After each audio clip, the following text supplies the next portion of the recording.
Hello, and welcome to the Future of Work webinar. My name is Kevin, and I will be in the background answering any WebEx technical questions. If you experience any technical difficulties joining the WebEx session, please dial 1-866-229-3239. And for operator assistance, please dial *0. We will be holding a Q&A session at the conclusion of today's presentation. However, you may ask an online question at any time throughout the presentation today, simply clicking on the question mark icon located on the floating toolbar in the bottom right-hand side of your screen. With that, we invite you to sit back, relax, and enjoy today's presentation. I would now like to introduce your moderator for today, Mr. Nick Stein. Nick, you now have the floor. Thanks so much, Kevin, and welcome everyone to the Future of Work, the latest webinar in Rypple's leadership series.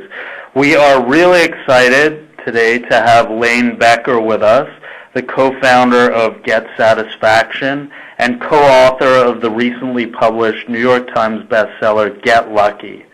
Get Lucky is filled with useful, actionable strategies for how to deal with one of the biggest challenges we all face in today's workplace, uncertainty. You know, we're buried each day beneath an overwhelming deluge of information, yet we feel pressure at the same time to respond to our colleagues and managers more quickly than ever before. Meanwhile, business conditions are changing so quickly, it's hard to figure out where to focus our attention, what our priorities should be. With all of these challenges, though, comes opportunity. Leaders and individual contributors who can figure out how to navigate these swirling waters will be in a position to accelerate the success of their businesses and careers faster than ever before. Every decade we see sweeping changes in the way new technologies impact how we work. We've seen the industry change from mainframe computing and mini computing in the 60s and 70s to client-server and desktop cloud computing in the 80s and 90s. And in the 2000s, we saw Steve Jobs lead the shift with iPhones and iPads to mobile computing. And today we've reached another major transformative moment, the social revolution. Social media has changed people's lives and dramatically shifted time away from traditional media. You know, last year we saw social networks revealing their awesome power to connect people and affect sweeping change. We saw the Arab world where Egyptians, Tunisians, and Libyans came together over Facebook and Twitter to overthrow oppressive regimes. And as technology has become more accessible, it's allowed us to focus on what we want to say without planning how or when we say it and without having to ask permission. And as you can see here, social networks are taking up more and more of our time away from the office, and this spread of new technology has not only altered the way we live, it is fundamentally transforming the way that we work. And that's kind of the subject of our discussion today. Before I turn things over to Lane, I just want to talk for a moment about what this social revolution that we're seeing means for the future of work. So today, inside your company, the traditional broadcast method of communicating, from advertising to investor relations to employee communications, is losing steam. Social technology doesn't just automate existing processes, it creates new ones that are more collaborative, transparent, and efficient. But the problem is that the traditional processes and technologies that we have at our disposal in the workplace are not social. They're not like the feeds and wikis and IMs that we've become used to outside of work. And so we need to think about how we bring the social enterprise to work.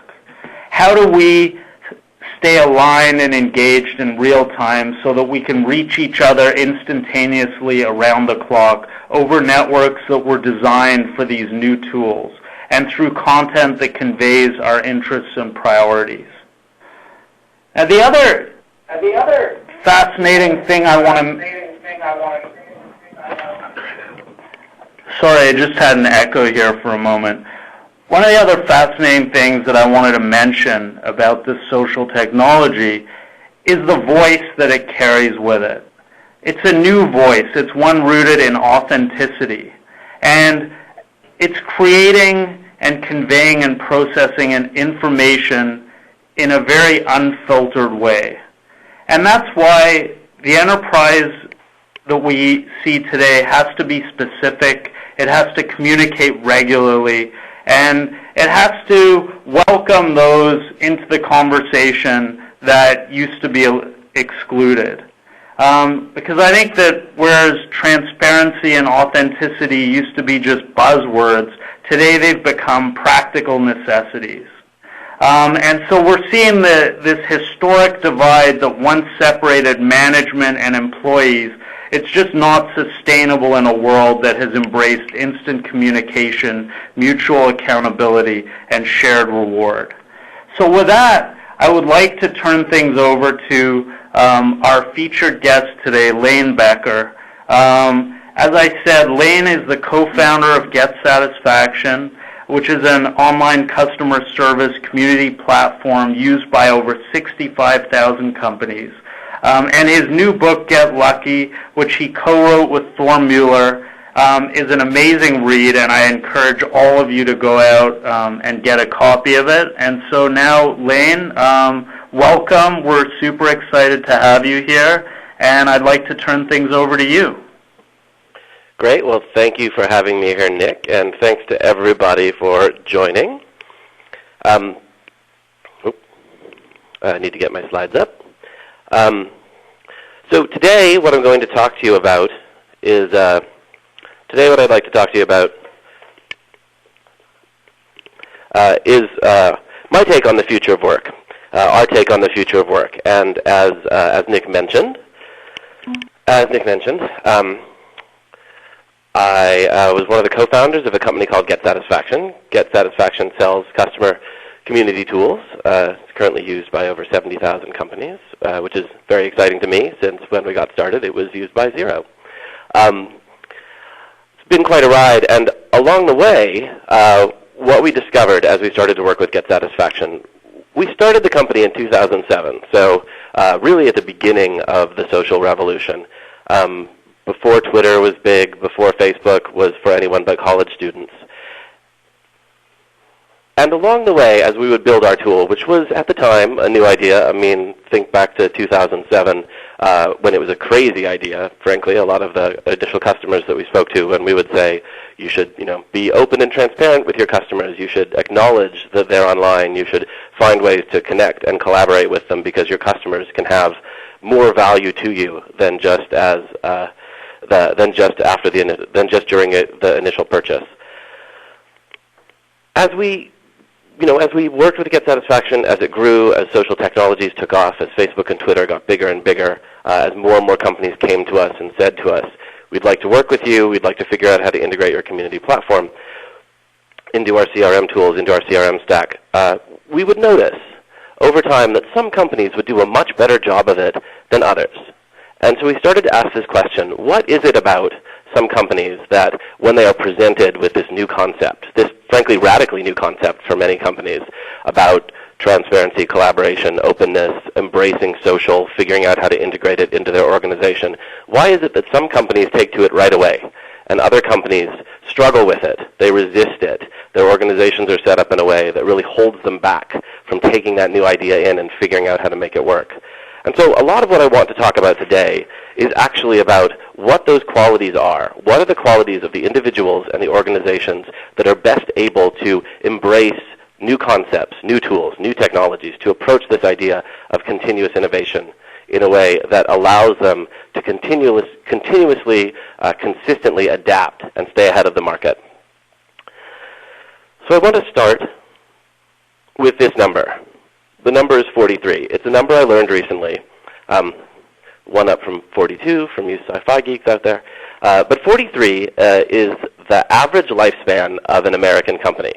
And I find this fascinating because when I think about these large corporations, these Fortune 100s, these Fortune 500s that sort of rule the roost and make up so much of sort of our daily lives and the things that we do and how we interact with them, I tend to think of them as long-lasting organizations. And while some of them are, if you were to go and look at the Fortune 500 list from 40 years ago, you would not recognize 80% of the names on the list because they went out of business, because they were acquired, because they stopped existing. That's not a great lifespan. And so I began to ask myself, why is that? Why is it that some companies, we began to ask ourselves, myself and Thor, my co-founder and co-author, began to ask ourselves, what is it about those companies? What are the special qualities that allow them, same question, what is it that allows them to jump past that number? What makes for a 100-year-old business? What makes for a long-lasting business? And what we saw over and over was the same thing I want to talk to you about today. There is a set of qualities, a way, as Nick mentioned, of learning and embracing and dealing with uncertainty, with the changing market, with the sort of continual increase in speed at which new information, new ideas, new opportunities arise. There are certain ways that companies and individuals are able to planfully, systematically prepare for the unexpected. They can prepare for the unpreparable. They can bake planning for the things that they don't know into the way that they plan. So when we started to ask ourselves, how do we do this? How do we figure this out? What's a framework that we can use that allows us not just to understand this, but really to share with organizations a sort of a positive, forward-thinking way of doing this? We went looking, okay, let's look at companies from the last 10 years, say, what do they have in common? Something that's big, explosive, companies that burst onto the scene and make it work. So the first one went looking for, obviously, one of the biggest success stories of our time, Google, and found a really great interview with Sergey Brin, one of the co-founders. There he is wearing his silly Google goggles. Really interesting interview with him from a couple of years after they had gone public. An interview that he did with a man named John Battelle at one of the first Web 2.0 conferences. And Battelle's first question to him, right out of the gate, was, what do you attribute Google's astounding, spectacular, meteoric success to? And Brin's answer was so interesting to me because without hesitating, he just says, sitting up there on stage, oh, that's easy. The number one factor that contributed to our success was luck. And that, I mean, you think about it, is a really striking statement. So, okay, if that's the number one thing, well, what do other people say? And we can go to a more recently minted billionaire, Kevin Systrom, who runs Instagram, who, as you all probably know, was bought not too long ago by Facebook for $1 billion.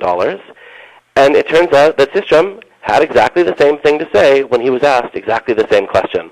As much as entrepreneurs want to take credit for each and every little decision and say it made complete sense at the time, I promise you a lot of it is luck. So let's dig into this concept, because I think if we can understand what they're saying about luck, we can understand how to start to make it work for us, for our careers, and our businesses. And I want to start by saying that I don't think that when Sergey and Kevin say that luck is the thing that made their business so successful, I do not believe that they are trying to say that it was out of their control. We don't believe, and we have plenty of examples that we'll share with you today, we don't believe that acknowledging the role of luck in your success, in your career, in your company structure is saying, I'm not responsible for it. Instead, what we believe is that if you are engaged in a business that is able to sort of programmatically, systematically engage with the unknown, then yeah, the thing that's going to work for you, that moment where you figure out what's going to take your company, from 0 to $1 billion, you can't always predict it.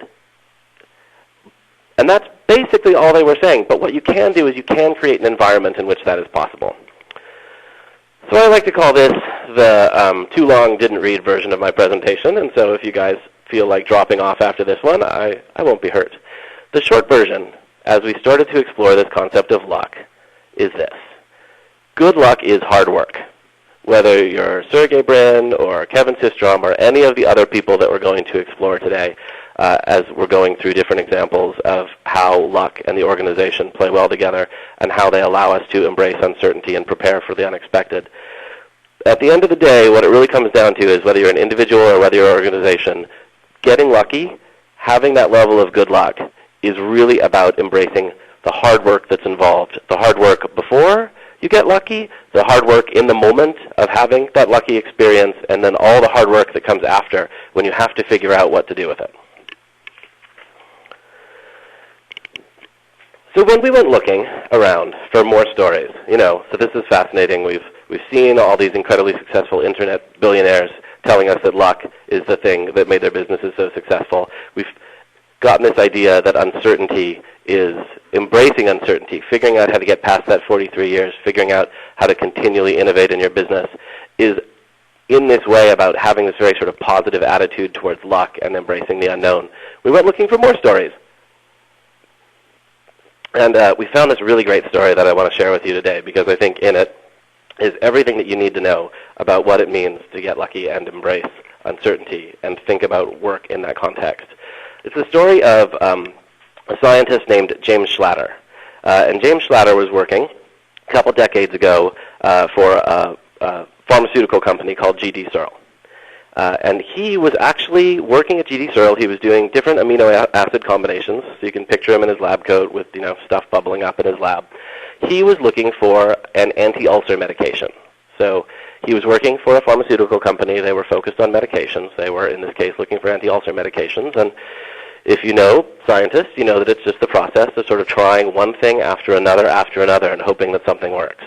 And in this case, Schlatter, it turns out, was a little bit sloppy as a scientist. And one of the amino acid combinations that he put together actually bubbled up over the test tube, spilled out onto his hand. So now we can ask, wow, that's crazy. Why wasn't he wearing gloves? But he wasn't. It spilled all over his hand, and he just sort of proceeded to clean it up, although, and this is important, he didn't actually wash his hands, but he proceeded to clean up, and he continued to experiment. Later in the day, he's going to turn a page of a book, and he does the thing that many of us do when we go to turn the page of a book. He goes to lick his finger, he goes to put it in his mouth. It's the finger on which that amino acid solution had bubbled over and spilled onto, and he notices something. He notices that it is incredibly, incredibly sweet. It's the sweetest thing he has ever tasted. And so in that moment, James Schlatter discovers what eventually would become NutraSweet, used in products like Equal. In that moment, James Schlatter basically invented the multi-billion-dollar artificial sweetener industry that we all see each and every day. But here's what I want to say about that story. On the one hand, he was really lucky. That thing boiled over, hit his hand, he didn't clean it up, he turned the page, he put his finger in his mouth. All of that is the essence of luck. It's the essence of uncertainty. But think about all of the things that had to happen. And this is where I think when we talk about organizations and organizational structure, think about all of the things that had to happen before and after and during that event to actually allow him to go from that realization, that moment of inspiration, that eureka, to actually being able to turn it into an industry. Because he didn't work for a consumer packaged goods company. He didn't work for a company that was looking for an artificial sweetener. He worked for a company that was looking for an anti-ulcer medication that had no experience actually in consumer packaged goods. So what kind of organization was he working in that when he made that discovery, he was actually able to take it and do something with it? He was able to go to his boss and say, you know what, I know we're not actually in the artificial sweetener business, but I think we've got something here, and we need to chase it down. The structure of an organization that not only allowed him to think that that was possible, but actually gave him the tools, the opportunity, and the resources to turn it into a multi-billion-dollar idea. And then think about the businesses that we work in every day. When we have those eureka moments, does that happen to us? Would you feel in that moment, if you were, let's say, metaphorically putting your finger in your mouth and tasting this incredibly sweet thing, would you think, wow, what a huge opportunity. I could go and take this and maybe really make it into something for my business. Or would you think, because of the way that your organization is structured, you know what, my quarterly sales objectives don't actually, reward me for finding this incredible new thing that could turn into a huge business. So I'm just going to ignore it. Because I think most businesses, many people, they have those experiences once, maybe multiple times a day. But because of the way our organizations are structured, they don't allow us to do anything with them. They don't even encourage us to think that way. They encourage us to think about process, routine, focus, incentives, risk mitigation, all of those things that we're so comfortable in the world of business. So when I go asking, what is it about that number 43? Why is it that companies start out so strong, peak, and then crash? I think it's about that. We have not designed our organizations in the way that GD Searle and some of the organizations we'll talk about today were designed. We have not systematically, programmatically created space and opportunity inside the organization, not just to take advantage of the last big thing, but to find and take advantage of the next big thing. And that's what I want to talk about today. We call it serendipity. Turns out, if you go to the world of science, a world which is just incredibly complex, a world where so much is unknown, right? You have to sit there and experiment over and over and over. The pharmaceutical industry has embraced this concept of serendipity. In fact, 10% of the papers that are written about pharmaceutical discoveries actively acknowledge serendipity as a concept that they have to embrace and engage with. And so I want to start today by talking about serendipity as a particular kind of luck. So when we talk about luck, we can have good luck, we can have bad luck, right? You can win the lottery, you can get hit by lightning. We think of those as blind luck, and that's not the kind of luck I want to talk about today. The kind of luck I want to talk about is the kind that Schlatter experienced, the kind that gets cited in all of these papers, serendipity, and not like in a woo-woo Northern California way. I want to talk about, and the reason I share the example from the pharmaceutical industry is because in complex systems, as are the ones that, for example, Big Pharma has to deal with all the time, where so much that is important and necessary is unknown, serendipity is embraced in the way that they structure their organizations because they know that there's no way that they're going to succeed without it. That's the reason that G.D. Searle allowed Schlatter to go off in this direction, take this tangent. I think that the business environment we work in today is complex and getting more complex. So much of what we need, so much of what is important to us is not inside our business, it exists outside our business. This is why the opportunity and the promise of social is so incredibly engaging for so many of us. It's why when we started Get Satisfaction, we would see all of these companies have these amazing breakthroughs, crazy product ideas, all sorts of interesting, innovative ideas that were coming from their customers that they could engage with. It's incredibly exciting, and yet, again, we don't really structure our businesses to allow for it. So I'm going to talk today about serendipity and how we can start to make that work for our business. Serendipity is a word that gets used a lot of ways, but I sort of want to share the specific definition of it, and here it is. Serendipity is the art of the unsought finding. Another way to say that is serendipity is what happens when you go looking for one thing and you find something else. We like to think of it in this way. We like to think of it as a little bit of an equation. So we like to say that serendipity as a type of luck, the kind of luck that you can affect, the kind of luck that you can create an environment, the kind of luck that you can enhance. We like to say that it's what happens at the intersection of chance plus creativity. So when I say chance, what I mean is everything that exists in the world outside of us, whether it's outside of our personal knowledge, outside of our regular experience, outside of the walls of our business or organization. That's what chance is. It's everything we can't predict. Creativity is what we can affect. Creativity, the technical definition of creativity is your ability through your own actions to put something new and different in the world. It can be huge, it can be small, but it is your agency, your ability to affect the world, to affect change. And serendipity is just what happens when those two things come together. And so, in theory, if we want to have more serendipity, if we want to create the opportunity, whether for us personally or inside our businesses, for more serendipity, then what we need to do is increase our chances and increase our creativity. So we call our approach to this, our very programmatic approach to this, reverse engineered by talking to many, many successful and also lucky people and many, many successful and therefore also lucky organizations, planned serendipity. It's a little bit of a contradiction in terms, but only a little bit of one. You wouldn't think that you can plan for the thing that is inherently unplannable, but we work in, businesses. Businesses are planning machines. If we can't figure out how to plan for the unplannable, if we can't figure out how to prepare for the unpreparable, we don't have any hope of getting past that 43-year mark. We don't have any hope of finding the next big thing. So now that I've gotten to a big build-up, I want to tell you that at the end of the day, planned serendipity, getting lucky, is not exactly rocket surgery. At the end of the day, planned serendipity is about three things. If you want to have more luck in your life, if you want to figure out how to build a lucky organization, you need three things. First, you have to figure out how to generate more chance opportunities.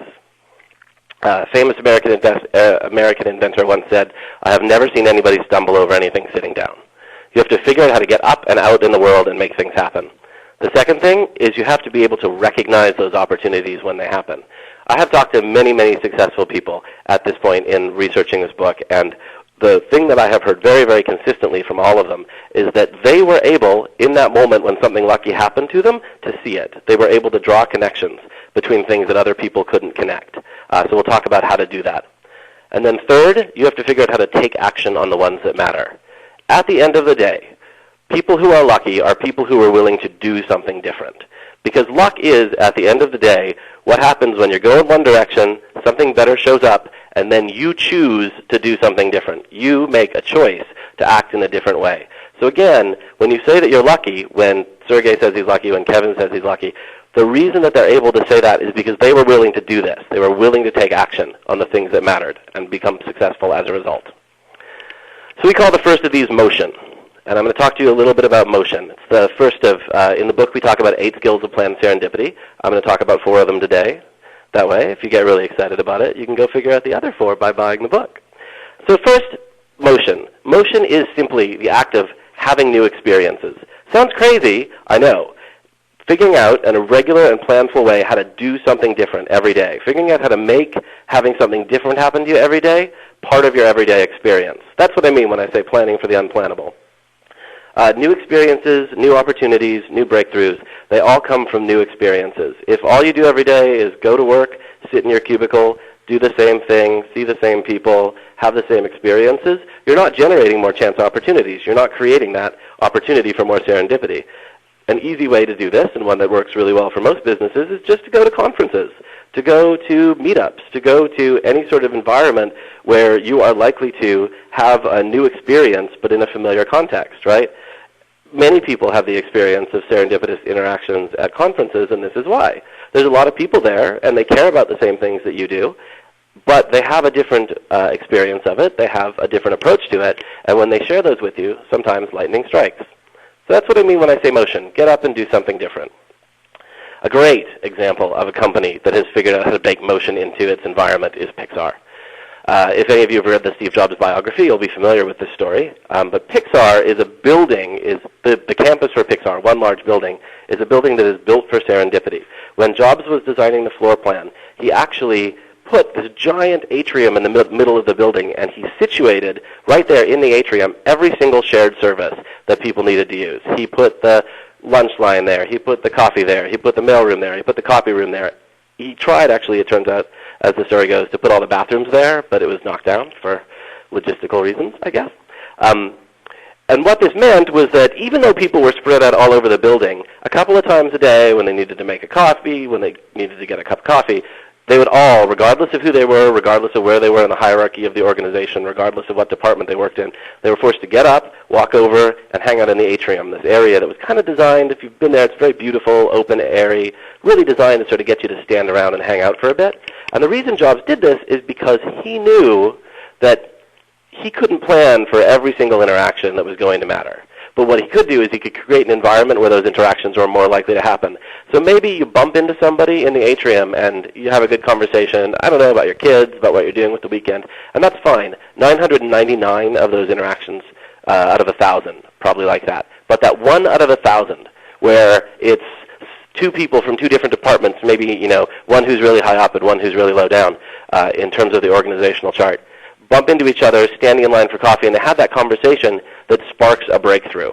And Jobs will actively, as will many of the people at Pixar, will actively credit the design of the building, that design for serendipity, that design for motion, as one of the reasons that they've had such a string of good luck with their movies over the years. So when I think about motion, there's 3 ways you can think about it, right? One is the structure that allows for it. That's what the building was, right? It was a structure that was designed for that sort of thing. Maybe you're not Steve Jobs and you can't redesign your entire department, but you can think about it when you lay out your floor plan. You can think about it when you put certain services in certain places in the building. How do we encourage those moments between employees? Not productivity in the traditional sense, but encourage them to have that opportunity to hang out.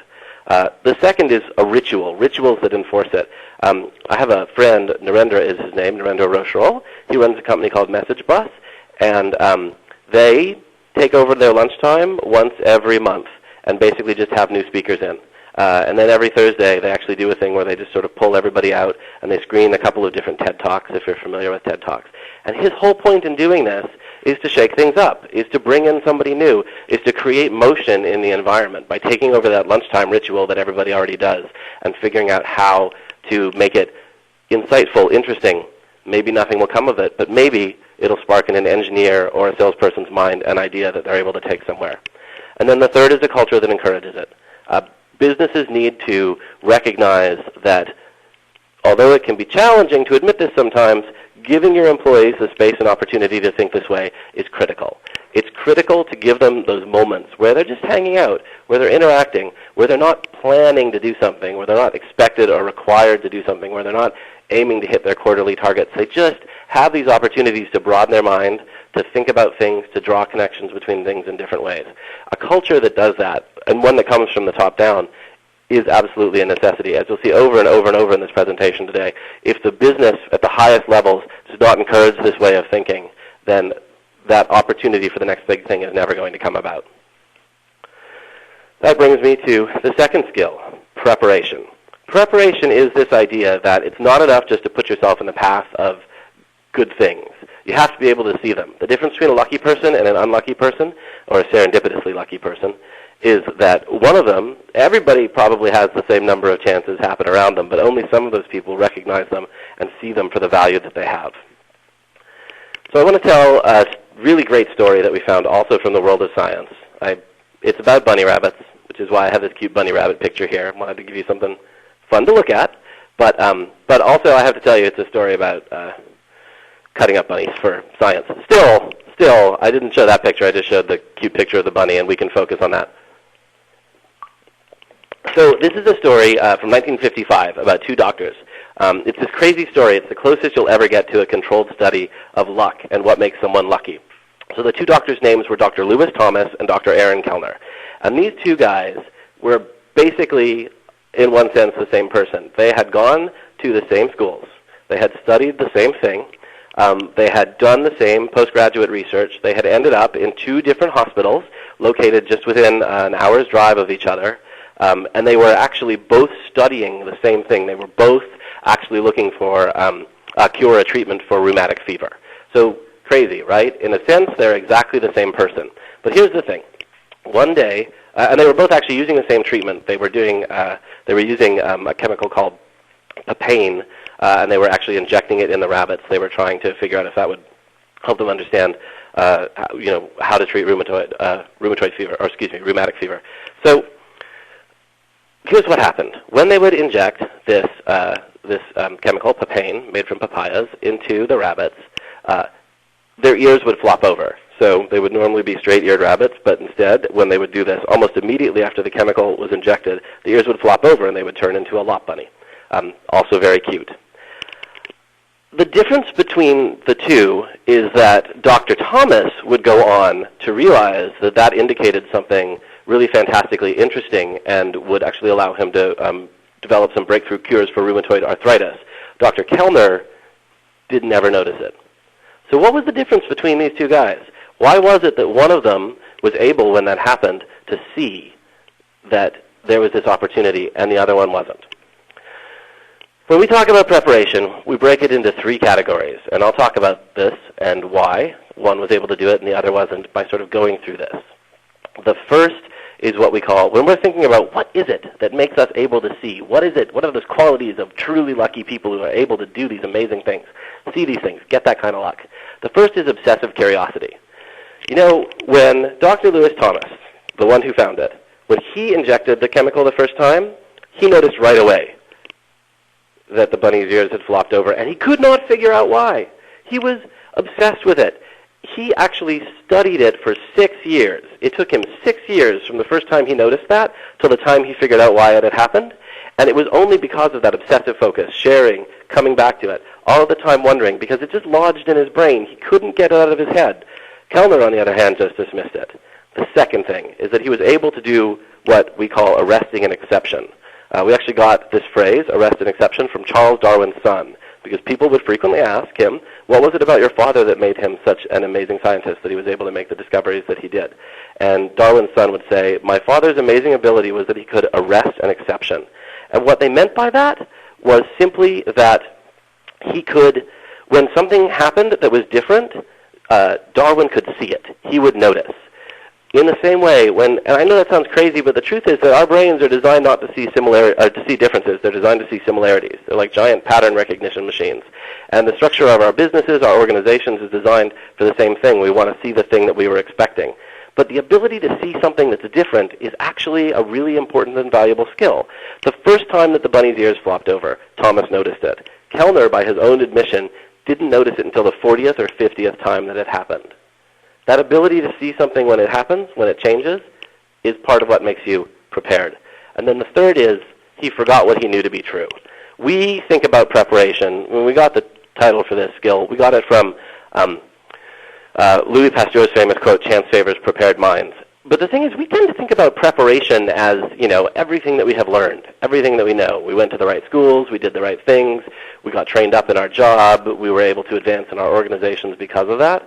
But the thing that after 6 years finally allowed Thomas to see that something, to figure out what was going on, was actually that he was working as a teaching doctor, and he actually had some students. And it was only when he was able to see through their eyes what was going on with the rabbits, when he was able to see them exploring the sort of the experience fresh for the first time, as he was able to inhabit their perspective, forgetting everything that he knew, that he was able to see that turns out that it was in fact the cartilage in the bunny's ears. Up until that time, we had always assumed that cartilage was an inert material that couldn't change, but it was the cartilage that was weakening and making the bunny's ears flop. It wasn't until he was with a bunch of students that didn't know that he was able to see for himself that that was the case. So these are the things that make up preparation. Okay, sure, so that kind of makes sense if we're thinking about ourselves as individuals, but how can we do that as a business?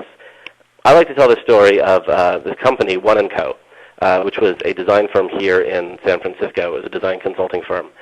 They were actually purchased several years back by Samsung because one of the many things that they designed, they were an industrial design firm, was Samsung's phones, and they did such a good job that Samsung wanted to bring them in-house. And the team at One & Co. said, okay, we'll do that, but here's the thing. We don't want to just design cell phones, and here's why. They at the time had just come out with a really successful phone for Samsung that had a really grippy rubber back that people really loved because cell phones are so slippery. And the team at One & Co. said the reason we were able to do that is because we were also working on a snowboard at the same time. And one of the members of the team on the snowboard was also on the team for the cell phones. And this rubber gripping thing is its standard material on snowboards. But no one had ever thought, we could bring that over into the cell phone market. We could add that to the cell phone. We could have that moment of connection. We could say, aha, I can connect these two things. And so the folks at One & Co. were very invested in figuring out as an organization how to always be letting new ideas, creating space and opportunity for new ideas, and allowing their employees the freedom and the space to do that. So when we think about how to do that in our business, I think the One & Co. story is a good place to start. Finally, I want to talk, well, not quite finally, but I want to talk about the third thing that I pointed out to you, divergence. We define divergence as the willingness to do something different. Again, it sounds simple, and the truth is it is simple. Everything about luck is, at base, pretty simple. It's just the question of, are we willing to do it? Are we able to do it? So to start off talking about divergence, I want to tell you a story about the most unlucky person we were able to find in the time that we were studying or that we were researching this book. This is a picture of a man named James Marshall, and James Marshall is a famous Californian. But he's famous because he is the one that was the first person to discover gold in California. Technically what happened is Marshall, rich man, working in Northern California, had bought up a ton of land, a ton of agriculture. His idea was that what he wanted to do is he wanted to build an he recognized that all the land in California, it's very fertile. He wanted to build sort of an agricultural utopia. He wanted to be like the Baron, the king, the guy that sort of started off in that direction. And one day, as he's putting this sort of agricultural kingdom together, his foreman comes in and says, Mr. Marshall, hey, I think that I might have discovered gold. Literally just hands him a giant chunk of gold that he'd found when they were tilling the fields and getting things ready. And Marshall's response to this, which in retrospect, not great, he said, that is gold, and I want you to hide it. But he didn't say, I want you to hide it because I want to get out there and find all the gold for myself. He said, I want you to hide it because he thought if they find out that there's gold on the property, no one is ever going to let me build this agricultural dream that I had. That was his response. And I think this is the part where everybody who hears this story sort of rolls their eyes. They're like, I wouldn't do that. Why would I do that? If there was this huge opportunity in front of me, of course I'd take it. If I saw the gold, I would absolutely go after it. James Marshall didn't, and he's sort of gone down in history as the guy that missed out on that opportunity, even though he was the first one to find out that it was there. And like, we talk about that. We say, I think we all say that to ourselves in that moment. I would never do that. But think about it. We do that sort of thing all the time, individually and as businesses. I mean, take Groupon, for example, right? Regardless of how its stock is performing right now, there's no denying that Groupon was just an insane success as a business. I mean, shot through the roof in terms of revenues out of the gate. But when you think about Groupon, like, what is Groupon? It's not really a technology play. It's a couponing play. It's a local business sales play. What does Groupon have? It has a team of people. It has a publishing platform. It has access to the local community. And it has a sales force that really understands local businesses and how to reach out to them, right? Who else had that in the decade before Groupon showed up? I don't know. Every major newspaper in every major city, right? All of the elements were there, right? These newspapers that are struggling right now were trapped. They were trapped in the way of thinking about what their business was, or what their businesses were. They were not able to think about how to reconfigure it. They weren't able to see a different way to do classifieds. They weren't able to think about a different way of doing couponing. They weren't able to make that conceptual leap into a different business. Most of them still aren't, and they're still struggling. On the other hand, you can look at a business like Amazon, and Amazon is a business that is designed for divergence. From the ground up, from the beginning, Bezos was highly experimental, highly iterative, constantly trying both himself and telling his employees to try a new and different things. And if it didn't work out the first time, he would have them iterate and try something different. You might remember, if you were around this long ago, 10 years ago, when Amazon launched auctions, and everybody was like, who's going to win, Amazon or eBay? Amazon auctions didn't really work out, but it was through Amazon auctions that they were able to start discovering that there was actually a market for selling other businesses' products through their company. So now when you go to Amazon, you're able to buy not just from Amazon, but from any number of other smaller businesses in direct competition with Amazon. And that might not have seemed so obvious out of the gate, but they were actually able to morph their auction business into that, and it's been quite successful for them. Even today, we see that Amazon is a huge leader in the world of cloud computing with its storage and its storage properties, and it's sort of they're able to sort of sell all of this stuff at scale. And the reason they were able to do that is because they had built up a huge internal infrastructure for managing Amazon's commerce business. And then one day they realized, hey, we could actually open up this infrastructure. We're doing so well with it, we could open up this infrastructure. We could basically create the whole category of cloud computing, which they did, and they still own a huge chunk of it. That's divergence. They didn't think, hey, we're just selling books, or hey, we're just selling stuff. They thought we could do something else. So that's the concept of divergence, and those are the three basic things that make up luck. But one of the things that we noticed as we started to talk to people, and this is the last skill I want to talk to you about today, is that the businesses that were really able to succeed weren't just ones that chased after everything that they were going after. They were the ones that had something else that allowed them, when they were diverging, to figure out which were the choices to make. If you see all sorts of opportunities, how do you choose? And for this one, we talk about a skill called commitment. As you can see, it's got a bunch of ships on fire. And the reason for that is because we actually got the idea for this chapter from a Spanish explorer. This is Cortez. He sailed across the seas way back in the day, actually landed in Mexico in the New World. And the only semi-apocryphal story about Cortez is that his men were nervous, they were worried, it had taken them longer to get to the New World than they had planned, and when he got there, he was worried that they would want to turn back, that they would want to mutiny, that it wouldn't be what they wanted. So once they all disembarked, after they'd gotten to the New World, Cortez set all their ships on fire. He burned the ships. And this is what we think about when we think about commitment. How do you burn your ships? How do you say, this is what our business is about, and we're not going backwards from here, we're always only going forward? And I don't mean this, again, in sort of a hand-wavy, what is our purpose? I don't mean this in a, we're sort of like the 6 bullet points that the company has that nobody really believes in because they're filled with words like diversity and connection and all these other things that don't necessarily mean anything. How does your business have a purpose that it can use to focus and create new business opportunities?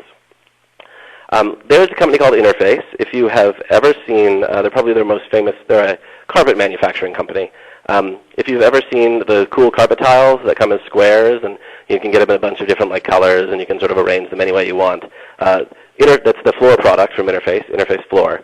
And these guys are the ones that figured that out. They figured that out. And the reason that they figured that out is because Ray Anderson, in the mid-'70s, was running a carpet manufacturing business. And what you should know is that carpet manufacturing is one of the most wasteful businesses on the planet in terms of like environmental degradation. It's from a production perspective, from a shipping perspective, everything. It's just a total mess.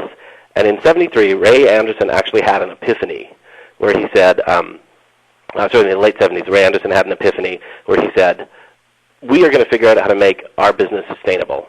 We are going to figure out how to get, in 20 years, we are going to get to 100% no waste, zero waste in 20 years. And, okay, a lot of people would look at that and they'd think like, oh, that's not a strong business proposition.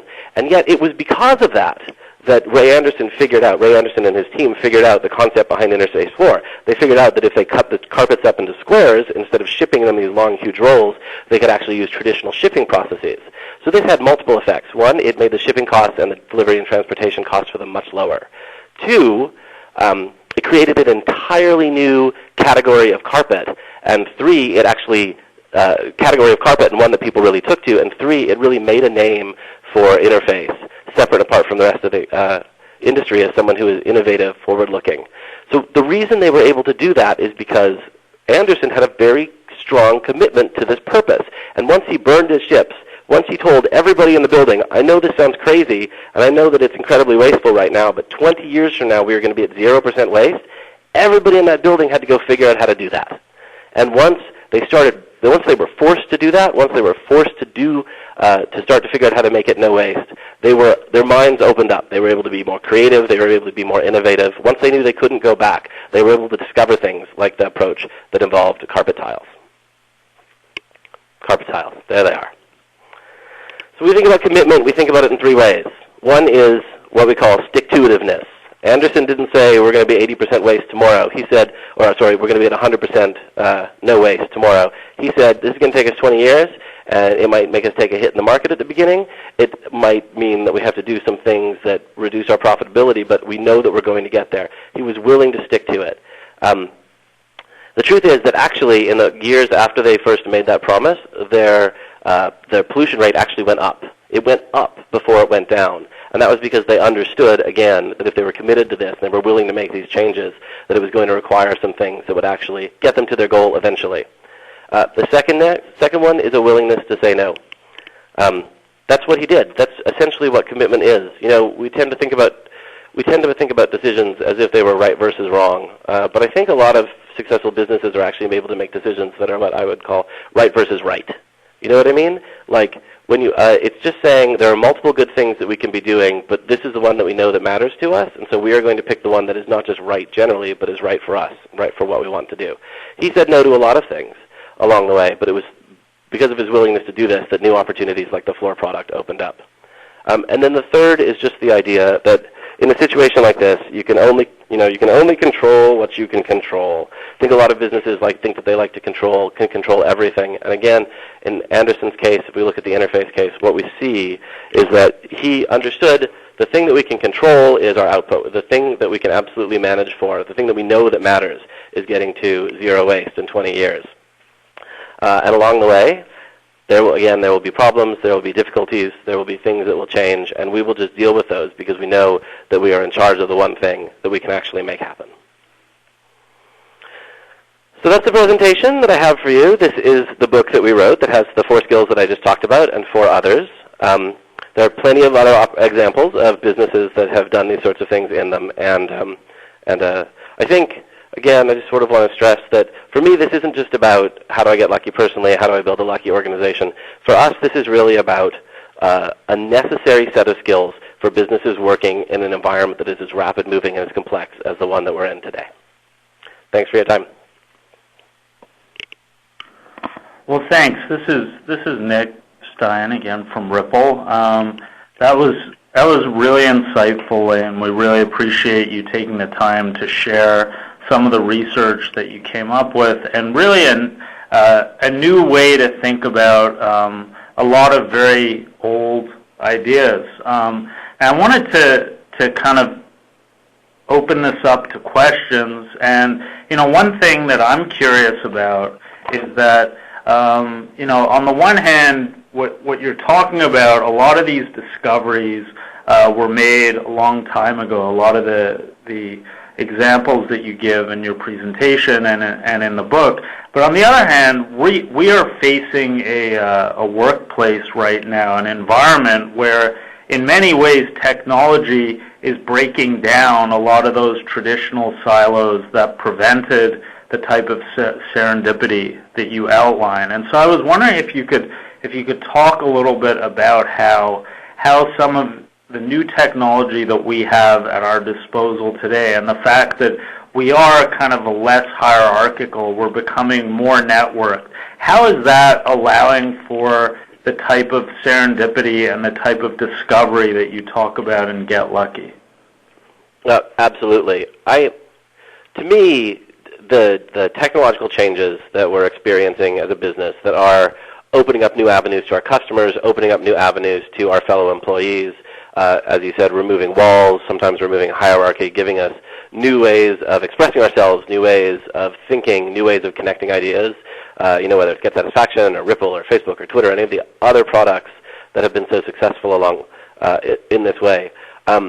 It's huge. I think the reason that we were able to write this book right now is because, as I mentioned at the beginning, we saw a lot of that with Get Satisfaction, because these technologies give us an opportunity to sort of rewrite the structure of our organization. Not to take it away from the traditional hierarchy, not to take it away from the org chart or management, but look for ways to intelligently sort of programmatically poke holes, in a sense, in those walls where appropriate and see what happens when ideas and people flow back and forth. The challenge, of course, is that, at the end of the day, as I said, being exposed to new ideas, that's what these things are good for, being exposed to new information, being exposed to a cool hack that a customer has made, being exposed to a really interesting way that another department or a partner solved a particular problem.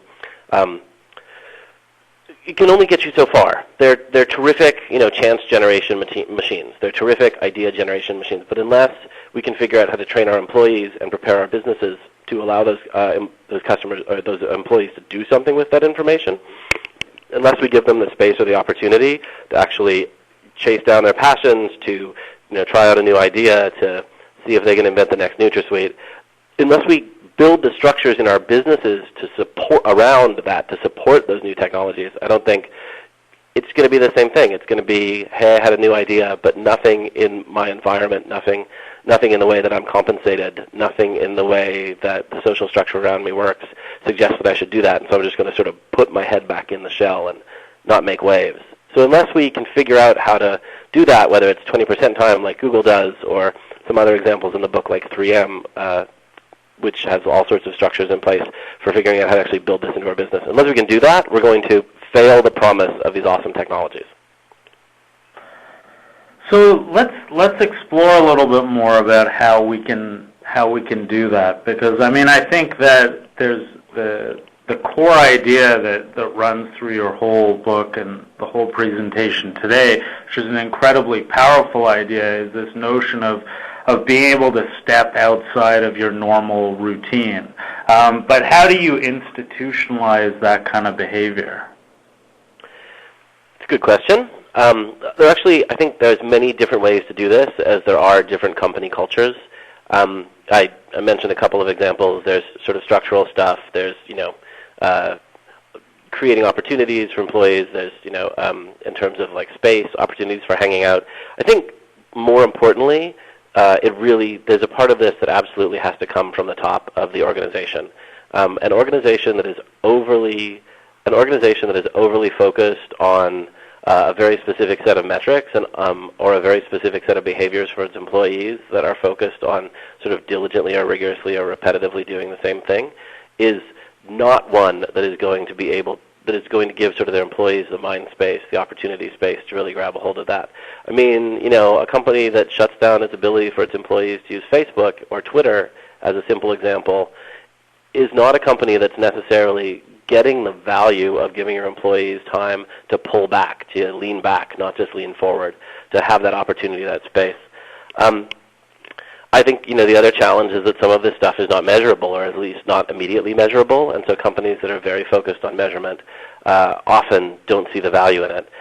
That said, Google will freely tell you, Google, a company that is obviously obsessed with measurement, will freely tell you that many of their more successful products, like Gmail, came out of their 20% time approach, which is giving employees 1 day a week to pursue their passions, right? So if a company as rigorous and focused on measurement as Google is willing to make this happen, then I really don't see any reason that other companies shouldn't be able to as well.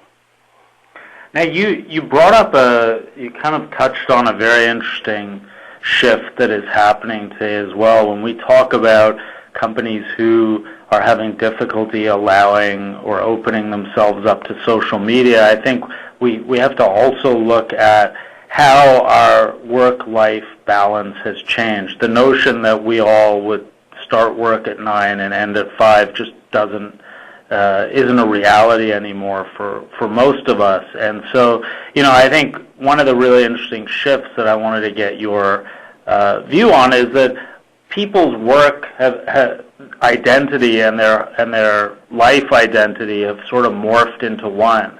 And how does that allow for additional opportunities for the kind of serendipity that you describe in Get Lucky? Because I can see some, this notion of productivity and focus and what that used to mean back in the day when our vision and our definition of work was much narrower than it is today. Yep. I mean, to me, the answer to that question is, again, all about the company, the organization, and how it can work to recognizing the diminishment of the line between the work-life balance. The question then becomes, how can a company work to support that? I frequently see companies who approach that question by basically saying, oh, well, my employee has a computer at home.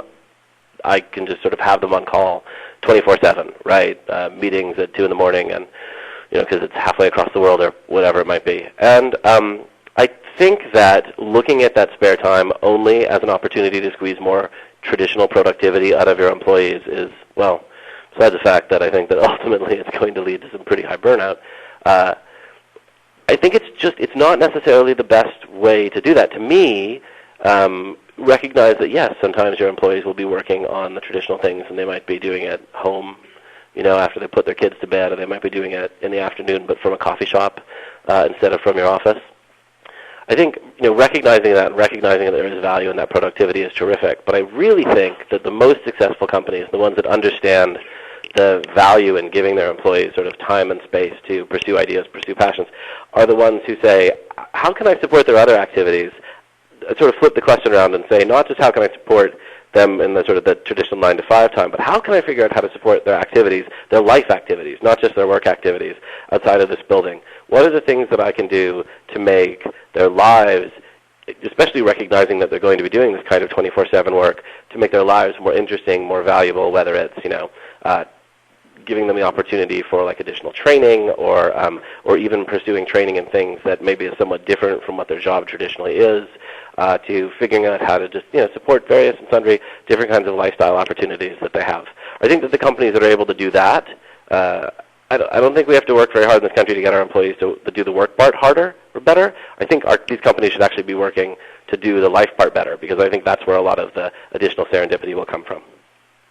Well, I think that's a great place to close off today's presentation. I want to thank you again, Lane, for a very engaging, very interesting presentation.